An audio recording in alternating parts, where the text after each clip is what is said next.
This is the Good Neighbor Podcast, the place where local businesses and neighbors come together.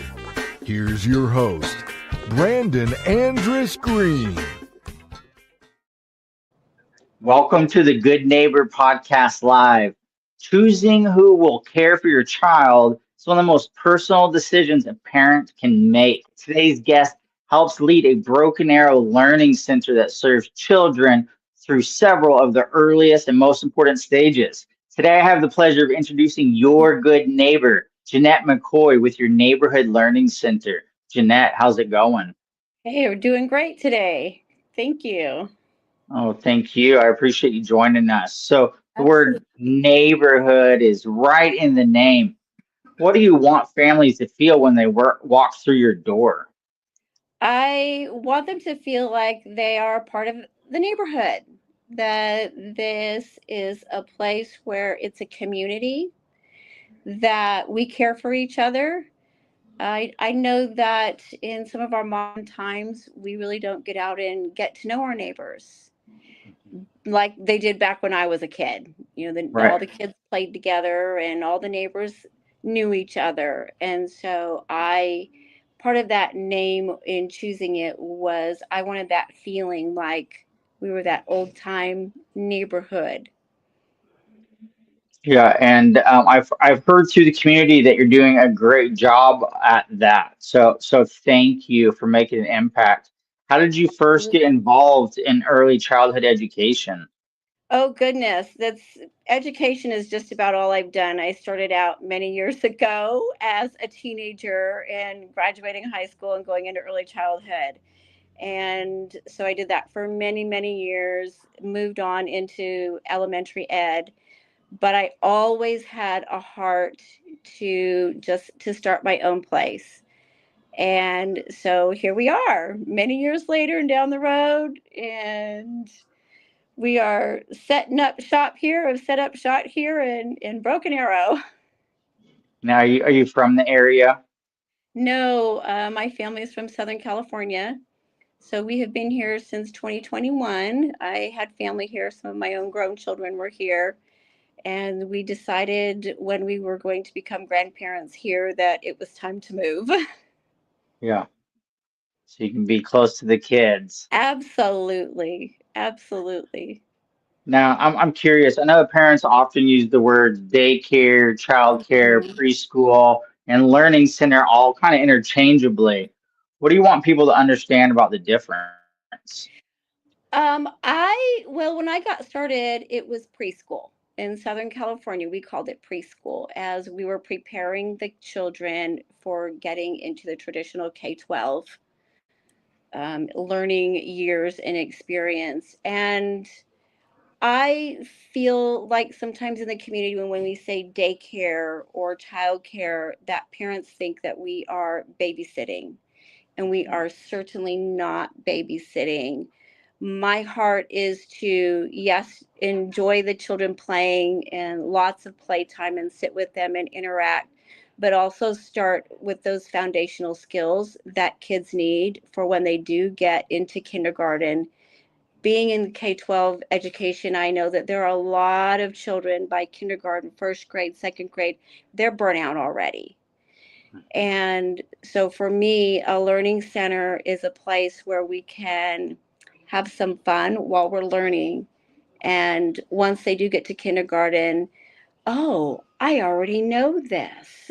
Oh, Mhm. I've learned this. And so it's not something that is really kind of mandated or a surprise to them. And they've got, just like I said, that foundation. And I know that you serve children from infancy all the way through school age. But how do you create, like, let's say, one community while still meeting such different developmental needs? Oh goodness. So within the building here, within our center, our we have really developed within our staff that community. And so we're on board with each other. We're supporting each other. So even our infants, we're sharing ideas with our older teachers, with the staff that teach our older children. And So we're making it flow from one age group to the next age group and building upon what each other's doing. And sometimes when we have those times, teachers will sneak over, some of our, maybe our pre-K teachers will sneak over into the infant room and hang out and play with the babies, so that we are all in touch with the needs of what each child is, what they're all needing at their age group. And we all also have built relationships with our parents so that they feel comfortable leaving their children, comfortable talking with staff, and so they're not, just kind of fearful and think that they're just dropping their kids off and whatever happens happens. Well, how do you help a child who's struggling with separation, big emotions, behavior, or even major transitions at home? So a lot of that is partnering with our families, and we talk to them. What are your thoughts? What are your ideas? What are your suggestions? What's going on at home? Please communicate that with us, and a lot of love, just a lot of love. If we need to walk around and hold that child's hand for the day, then we hold that child's hand. If I need to, or one of the other admin need to go in and support and just sit with this child so that the teachers can still address the needs of the rest of the class, we will go in and do that. Oftentimes, even myself, if I need to have a child come in, we'll sit in my office and read a story together, or we'll play on the floor in my office, build some Legos, and just give them that space that they need. A lot of times it's the communication for some of the children. Maybe they've been at other centers or they've been other places, and so now this is a new face and they're not sure. For some of our children, this is the first time they've left home, or mom or dad have had to leave them in care, and so really it's just a lot of love. What about building trust with the on the parental side? I know that parents are placing enormous trust in a child care team, especially for new parents. It can just be super stressful. How do you build and protect that trust over time? So I'm just very honest and open with parents. So from the get-go, I let them know where I've been, what I've done, my experience. They are all welcome into the facility at any time that they need to. I do have a camera system, so if they're unsure of anything going on, though our parents don't have access to that camera, if it's something that they need to see, we can share that. So we do pay attention to those kinds of things.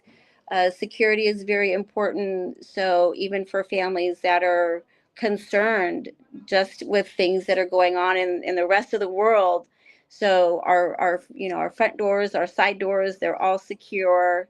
We do trainings and so on and so forth. But I just let our families know they are welcome to call at any time. They can come on in at any time. They can email. They can message us, ask questions. We will answer. And I know that there's probably some common misconceptions about like the skills and the responsibilities involved in caring for and teaching young children. Have you came across any of those misconceptions? Oh, absolutely. Back to the comment that a lot of families believe that we're babysitting, and that is not the case. In Oklahoma, our staff do have to participate in what we call the registry. It's CECPD, and they are mandated to have a certain amount of hours of professional development, as well as all staff do have to have their CPR, first aid. There are certain professional development classes that they have to take, and then the others are optionals. There's a whole host of them. Most of our staff where we are have college classes behind them, and so they've taken some of those early childhood classes and have learned some of those other beyond the professional development. I also make sure that I have gone in and support my staff, teach them just the things that I've learned over the years. And so we're all still learning, but we do have some formal training behind us. Well, what should parents pay attention to when touring a child care center? and really just trying to decide what's the right fit for their family. I think that what most parents are looking for not only are the schedules, but the activities that we do. And what does that look like for their children?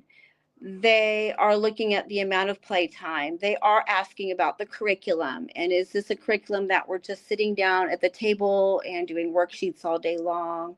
Well, so what does that look like? What are the fun things? They want their children to play, and we want the children to play. And as I mentioned, we try to make sure that we've got kind of a combination of some of those learning skills. But families are coming in wanting to know what the safety measures are. What's one thing you want our listeners to really remember about your neighborhood learning center? That we're here to support them. We're not here to be the parent. We're here to partner with the parents.